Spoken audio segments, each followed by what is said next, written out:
বলি পিতা ধরে পুত্রের পাল, বলে পিতা ধরে পুত্রের পাল। বলি দেখো দেখো পিতা ধরে পুত্রের পাল। এই হরি নামে আনন্দ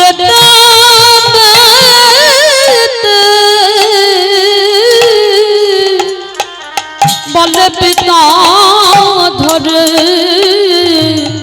পুত্রের পাল।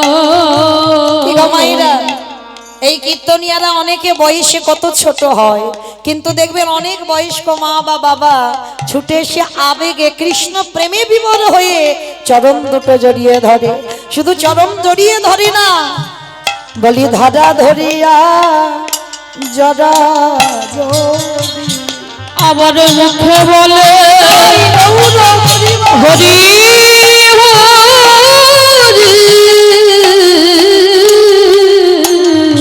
করে ধরা ধরিয়া জড়া জড়ি। সেই চৈতন্য মহাপ্রভু বাবা ছোট বিচার করছে না, সবার পায়ে জড়িয়ে ধরছে। আর সবাইকে যখন নাম দিচ্ছে বাবা, একজনকে কিন্তু নাম দিচ্ছে না। সে কে জানো? ভগবানের মা সচি ঠাকুরানী। তোমার দাদা নিতাই চাঁদ ছুটে এসেছে, ভাই এই ভাই তুই সবাইকে নাম দিচ্ছিস, সবাইকে বলছিস কৃষ্ণ বলো হরি বলো, কিন্তু আমাদের মাকে কেন নাম দিচ্ছিস না? আমাদের মা সচি মাকে কেন একবারও বলছিস না যে মা তুমি একবার কৃষ্ণ বলো, একবার হরি নাম করো? আমার মহাপ্রভু করে জোর করে বলল, দাদা নিতাইকে, দাদা গো ও দাদা, তুমি জানো আমার মা তো মহাপাপী। ভাই এটা তুই কি বলছিস? জগতে অন্য কারোর মা হলে মানা যেত, তোর মা আর তোর মা কিনা তাকে বলছিস তুই মহাপাপী? ভগবান হেসে বলছে, জানো দাদা, এই পৃথিবীতে কেউ যদি আমার কাছে অপরাধ করে, মানে ভগবানের কাছে কেউ যদি অন্যায় করে, সে অন্যায়ের ক্ষমা আছে। কিন্তু মনে রেখো, এই জগতে যদি একটা জায়গায় কেউ অপরাধ করে ফেলে, সে পাপীকে ভগবান জীবনে ক্ষমা করে না। বলতে পারো সেটা কোন জায়গা? বৈষ্ণবে দাঁড়িতে যদি হয় ক্ষুদ্র অপরাধ,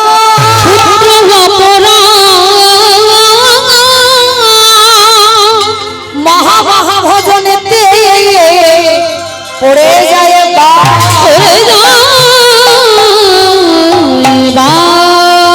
বৈষ্ণব দেখে যে বা নানমায় মুন্ড, নানমায় মুন্ড তার মুন্ড পড়ে যায় নরকের কুণ্ড, নরকের কুণ্ড। বৈষ্ণবী অপরাধ করে যে বা গঙ্গা স্নানে যায়, গঙ্গা স্নানে পতিত পাবনী গঙ্গা তারি রেখে দূরে সরে যায়, দূরে সরে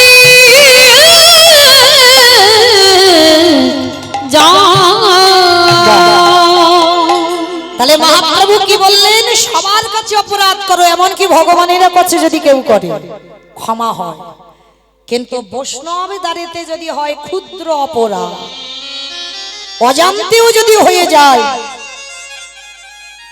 মহা মহা ভজনেতে পড়ে যায়, বা সেই পাপীকে ভগবানের জীবনেও ক্ষমা করে না।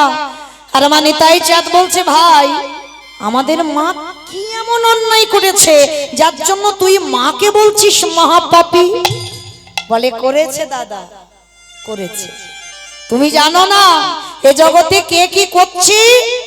মানুষের চোখে ধুলো দেওয়া যায়, আমার চোখে নয়। কিন্তু আমার মা ঘোর মহাপাপী। ঘোর মহাপাপী কি এমন পাপ করেছে? যেমন দেখবেন বাবা, কোন কোন ব্যক্তি নিজের ইচ্ছাতে অন্যায় করে না, সঙ্গ দোষ। এই সঙ্গ দোষে পড়ে বাবা অনেক অনেক ব্যক্তিরা ভুল করে, অপরাধ করে, করে না? ভুল বললাম, বাস্তবে মিলিয়ে নেবেন। আপনি ভালো, কিন্তু এমন একজনের সঙ্গ করেন, তার সঙ্গে পড়ে আপনি ভুল করলেন। ওই জন্য মনে রাখতে হবে বাবা, সঙ্গটা আগে দেখতে হবে। আমাদের সন্তানরা যার সঙ্গে মেলামেশা করবে ওইটা খুব খেয়াল রেখো যে সঙ্গ কাদের করছে। সঙ্গ যদি তুমি সতের সঙ্গ করো তুমি সৎ হবে, আর যদি অসতের সঙ্গ করো সে তুমি যত বড় ভক্ত হও না কেন তোমাকে সেই অসতের শাস্তিটা পেতেই হবে। যেমন নবদ্বীপের মাটিতে বাবা চপল গোপাল ভুল কি নিজের ইচ্ছাতে করেছিল? কখনই করেনি। যারা লীলাটা কাহিনীটা জানেন দেখেন, একটু স্মরণ করি। যদি নবদ্বীপ থেকে বিদ্যাপতি ওই হরিবল, যদি বাচস্পতি তর্কলঙ্কা গিয়ে যদি কানে ফুসমন্ত্র না দিত যে শ্রীবাস সঙ্গনী দরজা বন্ধ করে নিমাই হরি নাম করছে, হরি নাম করবে করুক, দরজা বন্ধ করবে কেন? এই যে কানে লাগালো, তারপরেই তো ওই গোপাল গিয়ে ছাগলের মাথা আর মদের হাড়ি আর জবা ফুলের মালা গিয়ে শ্রীবাসের দরজায় গিয়ে দিয়ে এলো, আর তাতে হয়ে গেল গোপালের সর্বঙ্গে গলিত কুষ্ঠ ব্যাধি। দেখেন, গোপাল নিজের ইচ্ছাতে করলো না, সঙ্গ দোষ। ঠিক তদ্রূপ মহাভারত যারা পড়েন, মহাভারতের চরিত্র যারা শোনেন, দেখবেন বাবা পিতামহ ভীষ্মের চরিত্র একটু পড়ি। ভীষ্মের মতো সন্ন্যাসী, ভীষ্মের মতো ত্যাগ ওই মহাভারতে বাবা কারোর পাবে না। যে নিজে সংসার না করেও ছেলে পুলে নাতি পুতিদের সব মানুষ করেছে, নিজের হাতে মানুষ করেছে, নিজে কোলে পিঠে কাঁধে করে নিয়ে ভীষ্ম ঘুরে বেরিয়েছে, সংসার করলো। সংসার না করেও সংসারের মধ্যে ছিল, কিন্তু সেই ভীষ্মকে 58টা দিন সরসজ্জায় কত কষ্ট ভোগ করতে হলো। মনে রেখো বাবা, যারা ভীষ্মের চরিত্র একবার স্মরণ করবে, যদি একবার তুমি অনুকরণ করতে পারো ভীষ্মের চরিত্রটাকে, তোমার জীবনে পরিবর্তন আসবেই আসবে। সংসারে থেকে কি করে বৈরাগী হওয়া যায়, সংসার পালন করেও কি করে বৈরাগ্য ধর্ম পালন করা যায়, ভীষ্ম শিখিয়েছে মহাভারতে। কিন্তু সেই ভীষ্মকে কেন বাবা সরসজ্জায় এত ত্যাগী হয়েও সরসজ্জায় কাটাতে হলো? প্রত্যেকটা ওই অর্জুন যখন তীর মেরেছিল না, যারা ছবিটা দেখেছে, প্রত্যেকটা তীরের আগা থেকে বাবা রক্ত ঝরে ঝরে ধুলায় পড়ছে। কত যন্ত্রণা, কত কষ্ট ভোগ করেছে পিতামহ ভীষ্ম। আর যখন সরসজ্জায় কষ্ট পাচ্ছে না দাদু, পঞ্চ পাণ্ডব গিয়ে বলেছিল, দাদু তুমি এবার মরে যাও, কারণ তোমার এই কষ্ট আমরা আর কেউ দেখতে পাচ্ছি না, তুমি এবার মরে যাও। দেখবেন বাবা, কোনো ব্যক্তি যদি অসুস্থ হয়, আমাদের বাড়িতে আত্মীয় পরিজন যদি কেউ অসুস্থ হয়, আমরা বাড়ির ফ্যামিলিরা ভগবানের কাছে নিজে মুখে গিয়ে বলি, ঠাকুর এবার মানুষটা মরে যায়। কি মা ভুল বললাম? বলি না আমরা, ঠাকুর ওর কষ্ট আর দেখতে পাচ্ছি না, যদি মরে যায় মানুষটা বেঁচে যায়। তা ভীষ্ম যখন কষ্ট পাচ্ছে, পঞ্চ পাণ্ডবকে কি করে রাজ্য পরিচালনা করতে হয় বাবা শিখিয়ে গেছে ওই সরসজ্জায়। তো পঞ্চ পাণ্ডব এসে বলছে, দাদু তোমার খুব কষ্ট হচ্ছে, তুমি এবার মরে যাও, তোমার কষ্ট আমরা কেউ আর দেখতে পাচ্ছি না। পিতামহ ভীষ্ম আছে তো সরসজ্জায়, মাথাটা বাবা নিচু আছে, মাথাটাই কোনো তীর গাঁথা ছিল না। কেন? জগৎকে শেখালো, ওরে জগৎ, বৈষ্ণব পদ অবলম্বন করতে গেলে আগে নত হতে, আগে মাথাটা নিচু করতে হবে, তৃণের মতো ঘাসের মতো স্বভাব হতে হবে। তৃণাদপি শুনিচিন তরুরিব সহিষ্ণু না অমানি না মানদেন কীর্তনীয় সদা হরি। মাথাটা নিচু করেছিল ভীষ্ম, আর চোখের এই দুটো কোণ দিয়ে জল টোপে টোপে পড়ছে। দাদু তোমার খুব কষ্ট হচ্ছে। যুধিষ্ঠির তো বড় ধর্মপরায়ণ, কোনোদিন অধর্ম করেনি, ধর্মের পথে ছিল, যার জন্য ওই একজন গেল সশরীরে স্বর্গে। তা বারবার যখন বলছে দাদু তুমি মরে যাও, দাদু বলে উঠলো যুধিষ্ঠির আমি যে মরবো, আমি জানি আমার ইচ্ছা মৃত্যু, কেউ বললে মরণ হবে না, এমনকি স্বয়ং ভগবানও যদি আমায় বলে আমার মরণ হবে না, আমি যতদিন না নিজে থেকে মরবো। ঈশ্বরের ইচ্ছা মৃত্যু, নিজে মনে করলে তবে মরবে, না হলে তো নয়। সেই ভীষ্ম সরসজ্জায় যুধিষ্ঠিরকে বলছে যুধিষ্ঠির আমি যে মরবো, মরেও তো আমি শান্তি পাবো না। কেন দাদু তুমি মরে শান্তি পাবে না? কারণ আমি যে অপরাধ করে রেখেছি। অপরাধ বাবা ভীষ্মের ভরি ভরি অপরাধ আছে, কিন্তু ভীষ্মের যে অপরাধটা কুড়ে কুড়ে খাচ্ছে সেই অপরাধটা হলো দ্রৌপদীর কাছে। ভীষ্ম কাছে আর বলছে যুধিষ্ঠির আমি যে দ্রৌপদীর কাছে ঘোর অন্যায় করে রেখেছি, আর দ্রৌপদী যতদিন না আমায় ক্ষমা করবে আমি মরেও শান্তি পাবো না। দাদু তুমি দ্রৌপদী ক্ষমা করলে তুমি, হ্যাঁ একবার দ্রৌপদীকে আমার কাছে নিয়ে এসো। আমায় এই জায়গাটা খুব মন দিয়ে শুনবেন। এই যে জগতানে চলে যায় তাকে সমাজ নারী বলে গণ্য করে না। তোমার লজ্জা যদি তুমি ঢাকতে না পারো, সেটা জগতে যদি বিলিয়ে দাও, তুমি নারী নও। দ্রৌপদী যখন কুরুসভায় পঞ্চ পাণ্ডব দাবা খেলা করতে গিয়ে পাশা খেলায় পণ রাখলো, বাজি রেখেছিল দ্রৌপদী, সেটা দ্রৌপদী জানতো না। দ্রৌপদী তখন ছিল রজশালায় ঘরে। তো তখন যখন পঞ্চ পাণ্ডব একটা একটা করে বাবা সর্বস্ব দিয়ে দিল, সবকিছু শেষে দ্রৌপদীকে বাজি রেখে দিল। এইবার দুর্যোধন দুঃশাসনকে আদেশ দিল যাও রজশালায় থাক, আর যেখানে থাক দ্রৌপদীর চুলের মুষ্টি ধরে কুরুসভায় আনো। ভালো করে লক্ষ্য করেন মা, যখন দুঃশাসন গিয়ে দ্রৌপদীর চুলের মুষ্টি ধরে টেনে আনলো, কুরুসভায় যখন দাঁড় করিয়েছে না, দ্রৌপদী নয়ন জলে বুক ভাসিয়ে সবার প্রথম দাদু ভীষ্মের দিকে তাকিয়েছিল। দাদু একটা নারীর যদি লজ্জা চলে যায় এই সমাজ তাকে নারী বলে না। একটা নারীর যদি সম্মান চলে যায় তাকে নারী বলবে না কেউ। আর তুমি বয়স জ্যেষ্ঠ বসে আছো, তোমার সামনে আমাকে বিবেচনা করবে, তুমি কিছু বলো দাদু। মাথা নিচু করে দাঁড়িয়ে আছে। তখনকার দিনে ওই যুধিষ্ঠির মহারাজের কথার তো দাম ছিল বাবা, যে কথাটা দেবে সে কথাটার খিলাফ হবে না। সবকিছু এমনকি পঞ্চ পাণ্ডব পর্যন্ত দাসত্ব হয়ে গেল ওই দুর্যোধনের কাছে। দাদুকে যখন ভিক্ষা চাইলো, দাদু কিছু করতে পারলো না। অষ্টগুরু দ্রোণাচার্য বসে আছে, গুরুদেবের কাছে সাহায্য চাইলো, কিছু করতে পারলো না। পাঁচটা যার স্বামী বীরেদের মতো তাদের কাছে হাত জোড়ে করে দ্রৌপদী কাঁদছে, তোমরা তো কিছু করো। একটা নারীকে যদি এইভাবে বিবেচনা করে আমাকে আর নারী বলবে না, তোমরা আমার 5টা স্বামী আমাকে দেখবে। মাথা নিচু করে নিল। এই জায়গায় মহাভারত আরো শিক্ষা দিল। দেখেন আমাদেরও যখন ঘোর বিপদ হয়, সবার প্রথমে বাবা আত্মীয় পরিজন, গ্রামের লোকজন, বন্ধু বান্ধব সবাই জেনে যায়। বলো সবাই জেনে কি কিছু করতে পারে? পারে না। তোমার কষ্ট মোচন একজনই করবে, তিনি হলেন বিশ্বের স্রষ্টা মালিক ভগবান। কিন্তু আমরা এমন মূর্খ যে সবার প্রথমে বাবা সবাই জেনে গেল, কিন্তু যার কাছে জানালে কাজ হবে তার কাছে আমরা কেউ আগে বলি না। যেটা মহাভারতে দ্রৌপদী করেছিল।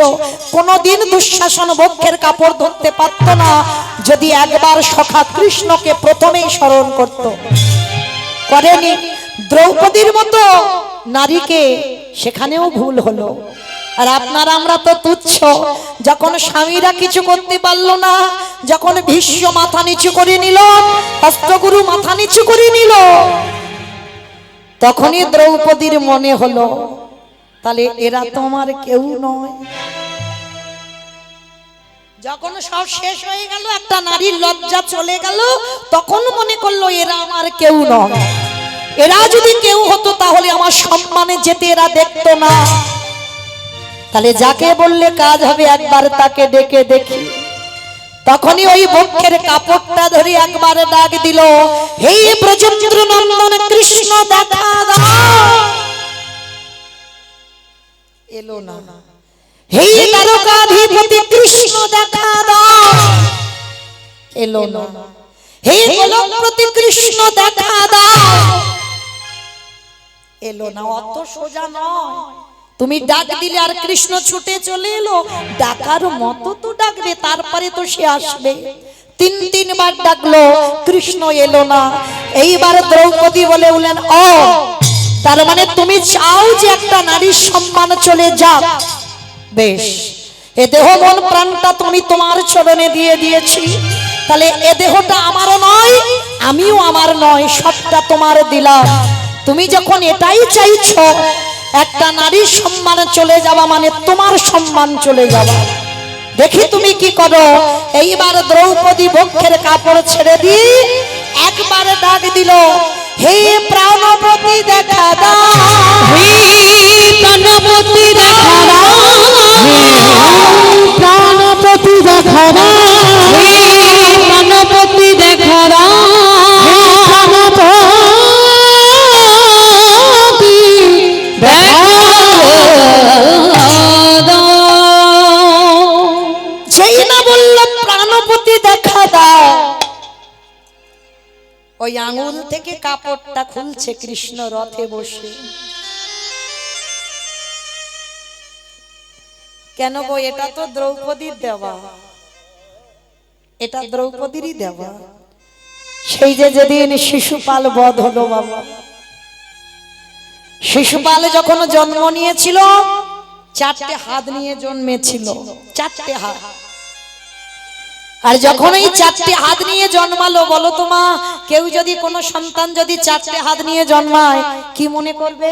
নারায়ণ এসেছে, নারায়ণ এসেছে, ভগবান দেব দেবী নিশ্চয়ই এসেছে। 4টে হাত কি সচরাচর ছেলেদের হয়? শিশুপালের মার আনন্দ। কিন্তু পরক্ষণে বাবা কুষ্টি বিচার করে দেখা গেল এ ছেলের 2টো হাত থাকবে না, তবে যার কোলে উঠলে এর 2টো হাত খসে যাবে সেই করবে শিশুপালকে বধ। যার জন্য বাবা শিশুপালের মা কি করেছে, ওই সকাল হতে ওই ছেলেটাকে নিয়ে প্রত্যেকের কোলে কোলে দিচ্ছে। রাজ্যে যত দাঁড়ি প্রহরী প্রজা যারা যারা আছে সবার কোলে দিচ্ছে, কারোর কোলে গিয়ে হাত খসে যাচ্ছে না। হরি বল। 2-4 দিন হয়ে গেল, কৃষ্ণ খবর পেয়েছে তার একটা ভাই হয়েছে, পিস্তত ভাই। খবর পেয়ে কৃষ্ণ বলরাম 2 ভাই আসছে ভাইকে দেখতে। এসে বাবা কৃষ্ণ তাড়াতাড়ি করে বলছে, পিসি, ও পিসি, দাও না আমার ছোট ভাইকে আমার কোলে একটু দাও না। বলাই দাদা বাছাই, ওইটুকু বাচ্চা তুই নিতে পারবি না, তুই নিস না, আমি বড় আছি, আমি আগে নেব। 2 ভাইয়ে ঝগড়া করছে, কৃষ্ণ বলছে আমি নেব, বলরাম বলছে আমি নেব। বলে তারা তোরা। তা পিসিমা বলছে, দেখ বলরাম তো বড় হয়েছে, বলরাম আগে নি। কৃষ্ণ বলছে, ও পিসি, আমাকে একটু দাও না ভাইকে আমার কোলে। ঠিক আছে দেব বাবা, তুই এক জায়গা বস, তুই দাঁড়িয়ে ভাইকে নিতে পারবি না। বলরামের কোলে উঠেছে, হাত কিছু হয়নি। এইবার যেই না কৃষ্ণ বসেছে, ভয় ভয় করে পিসিমা, কৃষ্ণ যদি নিতে না পারে, যদি হাত পা ভেঙে যায়, ছোট বাচ্চা তো, আর কৃষ্ণ খুব বড় নয়, ছোট।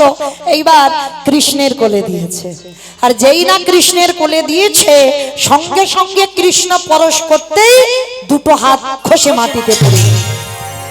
আর যেই খুশি গেল সঙ্গে সঙ্গে পিসিমা এসে হাত জোড়ো করেছে, কৃষ্ণ আমি জানি বাবা তুই মারবি আমার ছেলেকে, কথা দে তোর ভাইকে মারবি না। ও পিসি তুমি কি যে বলো না, ও তোমার ভাই, ওকে আমি মারবো কেন? তবে পিসি কেউ যদি অন্যায় করে আমি কি করব বলো? না তুই কথা দে, ও যতই অন্যায় করুক তুই ওকে মারবি না, ও তো তোর ভাই। বল পিসিমা আমি কথা দিলাম তুমি কান্নাকাটি করো না, তোমার ছেলে আমার ভাই 100টা অপরাধ আমি ক্ষমা করে দেব, কিন্তু যেদিন পিসি একাধিক হয়ে যাবে সেদিন আমি কিন্তু ক্ষমা করব না। সঙ্গে সঙ্গে পিসিমা কোমরে হাত দিয়ে বলছে কৃষ্ণ আগে 100টা করুক তো। ভগবান সব সহ্য করে বাবা, দুটো বস্তু মোটেও নয়, একটা হলো ভক্তের চোখের জল, একটা হলো অহংকার। কৃষ্ণ কেঁপে উঠল, পিসিমা আজকের একটু আগে তুমি আমার কাছে কাঁদলে, আবার একটু পরে তুমি অহংকার করে বলছো 100টা অপরাধ করুক তো। পিসি খুব তাড়াতাড়ি তোমার শিশুপাল একাধিক অপরাধ করবে, আর যেদিন পঞ্চ পাণ্ডব সভায় রেখে কৃষ্ণকে কত কটু ভাষা বলছে, ভগবান বলছে আমাকে কেউ কটু ভাষা বলে ঠিক আছে, কিন্তু আমার ভক্তকে যে আঘাত করে আমি সহ্য করি না। দ্রৌপদীর দিকে নিয়ে কটু ভাষা বলছে শিশুপাল, আর যখন কটূক্তিগুলো করছে ভগবানের সুদর্শন চক্রকে আহ্বান করি ওই শিশুপালের মস্তকটাকে ছেদন করে দিল। আর যখনই ছেদন করে দিল একদিকে দেহ পড়ে গেল, একদিকে কাটা মুন্ডু ছটফট করছে। রথী মহারথীরা সবাই দেখছে শিশুপালের কাটা মুন্ডুটাকে, কিন্তু সবার মাঝখানে ভগবান যে আঙুলে সুদর্শন ধরেছিল আঙুলটা কেটে গিয়ে রক্ত ঝরে ঝরে পড়ছে। সবাই তো শিশুপালকে দেখতেই ব্যস্ত, কিন্তু সবার মাঝখানে দ্রৌপদী লক্ষ্য করল কৃষ্ণের হাতে রক্ত ঝরছে। যার 5টা স্বামী ছিল লজ্জা ঘৃণা ভয় ত্যাগ করে দিয়ে সবার মাঝখান থেকে ছুটে গিয়ে দ্রৌপদী নিজের কাপড়টা তাড়াতাড়ি ছিঁড়ে দিয়ে ভগবানের আঙুলে পাচ্ছে। ভগবান হেসে বলল সখী তুমি আমায় এত ভালোবাসো, সবার মাঝখানে তুমি লজ্জা ঘৃণা ভয় করলে না, সবার মাঝখান থেকে এসে তুমি আমার হাতে তোমার লজ্জা বস্ত্র আমায় বেঁধে দিলে। সখী আমি কথা দিলাম তোমার কাছে আমি ঋণী হয়ে গেলাম, যদি কোনোদিন বস্ত্রের প্রয়োজন পড়ে একবার তুমি হা কৃষ্ণ প্রাণ গোবিন্দ বলে দেখো, আমি পৃথিবী যেখানে থাকি না কেন তোমার কাছে গিয়ে তোমার এই বস্ত্রের ঋণ আমি শোধ করে দেব। ভগবানের মনে পড়ে গেল যেই কুরুসভায় সখী দ্রৌপদী ডেকেছে, কাপড়টা আঙুল থেকে খুলে যেখান থেকে বস্ত্র শেষ কৃষ্ণের আঙুলের বস্ত্রটা জুড়ে দিয়েছে। টানতে টানতে ক্লান্ত হয়ে যাচ্ছে দুঃশাসন, আর ওদের মধ্যে একজন ধার্মিক ছিল ভাই, কে যেন বিকর্ণ।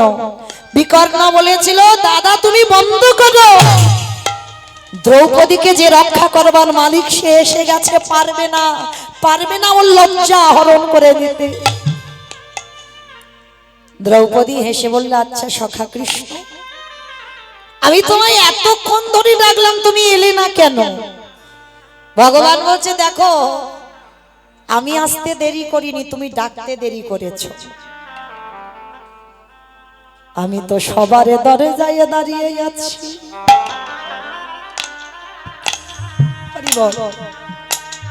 ইট বালি সিমেন্টে গাঁথা দরজা নয় মা, এই দেহ দরে যাই আমার কৃষ্ণ দয়াময় দাঁড়াইয়ে আছে। যে জন্য একেবারে নয়ন জলে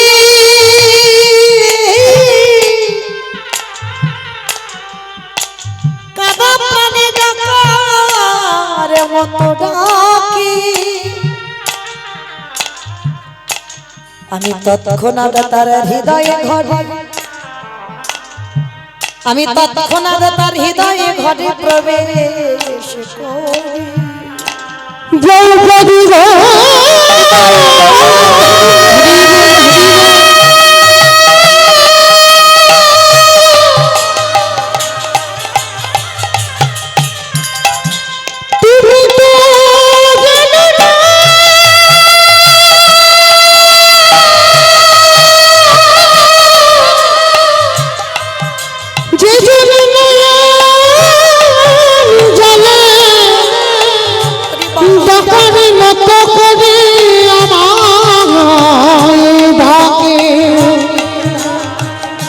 আমি ভগবান ভবে তারি দরজা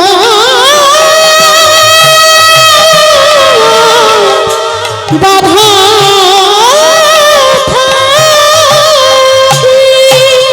আমি দেরি করিনি, তুমি করেছো সখা। আমি তোমায় এতবার ডাকলাম, প্রথমে আচ্ছা সখী তুমি প্রথমে কি বলেছো বলে কেন? আমি বললাম ব্রজেন্দ্র নন্দন কৃষ্ণ। তোমার হস্তিনাপুর কোথায় আর বৃন্দাবন কোথায়, টাইম লাগবে না? তারপরে কি বলেছো?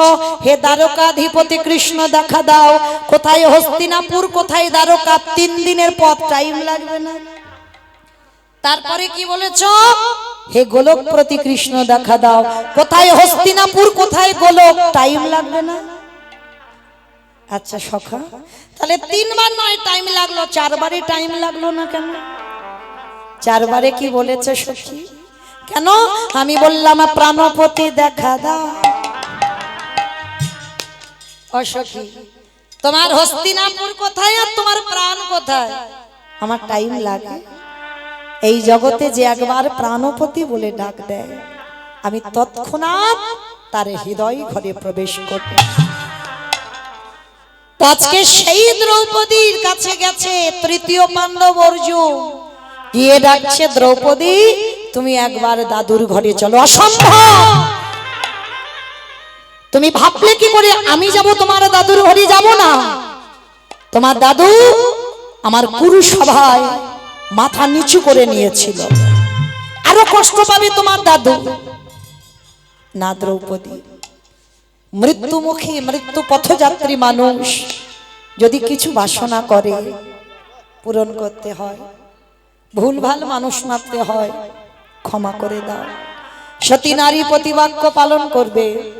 দ্রৌপদী গেল দাদুর ঘরে, আর যেই না দাদুর ঘরে গেছে ভীষ্ম ডাকছে দ্রৌপদী এসো আমার কাছে এসো। যাব না, যাব না। সেদিন তোমার এই স্বভাব কোথায় গেল? যেদিন আমি একটা নারী অসহায় হয়ে তোমার কাছে সাহায্য চেয়েছিলাম, আর আজকে সরসজ্জায় পড়ে তুমি আমাকে ডাকছো কেন? আমার কথাটা শোনো। আমি এই কথাগুলো বলবো বলে এখনো আমার প্রাণটা আছে। আমার কাছে এসো। ভীষ্মের কাছে দাঁড়িয়েছে দ্রৌপদী। ভীষ্ম বলছে জানো দ্রৌপদী, আজকের আমার মুখ থেকে সৎ কথাগুলো কেন বার হচ্ছে? আমি পঞ্চ পাণ্ডবদের রাজ্য কি করে চালাতে হয় শিখিয়ে দিচ্ছি এখন। কেন জানো? শোনো, সেদিন কুরু সবাই যখন তুমি সাহায্য চেয়েছিলে আমি কিছু করতে পারিনি। কেন জানো? আমি অসতের সঙ্গ করছিলাম। কি মাইরা এই কথাগুলো বলবার জন্য এতটা দূরে যাবা? সঙ্গ করেছিলাম অসতে। দুর্যোধন, ওই দুর্যোধনের সঙ্গে থেকে দুর্যোধনের অন্নে প্রতিপালিত হচ্ছিলাম আমি। আর দুর্যোধনের প্রতিটা পাপের অন্ন, আর ওই পাপের অন্ন খেতে খেতে আমার শরীরে রক্তবিন্দুগুলো পাপ হয়ে গেছে। বাহ বাহ দাদু বাহ। তাহলে সেদিন তোমার রক্তবিন্দুগুলো পাপী ছিল, আজকের কি পূর্ণ সঞ্চয় করেছে? বলে না দ্রৌপদী।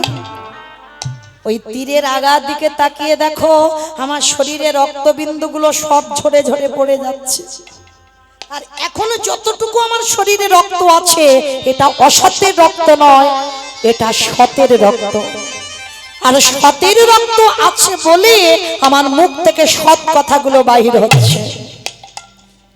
দ্রৌপদী বলল দাদু আমারই ভুল, আমি তোমায় ক্ষমা করে দিলাম। এইবার পঞ্চপাণ্ডব বলছে দাদু তাহলে তো দ্রৌপদী ক্ষমা করে দিল, এবার তুমি মরে যাও, আর কষ্ট পেও না দাদু। বলে দাঁড়া, আর একজন যে কথা দিয়েছিল আমার দরজায় আসবে, সে তো এখনো আসছে। সে আসবে তবে তুমি যাব। কার কথা বলছো? কৃষ্ণ। কৃষ্ণ সেই ভীষ্মের দরজায় দাঁড়িয়েছে। ভীষ্ম বলছে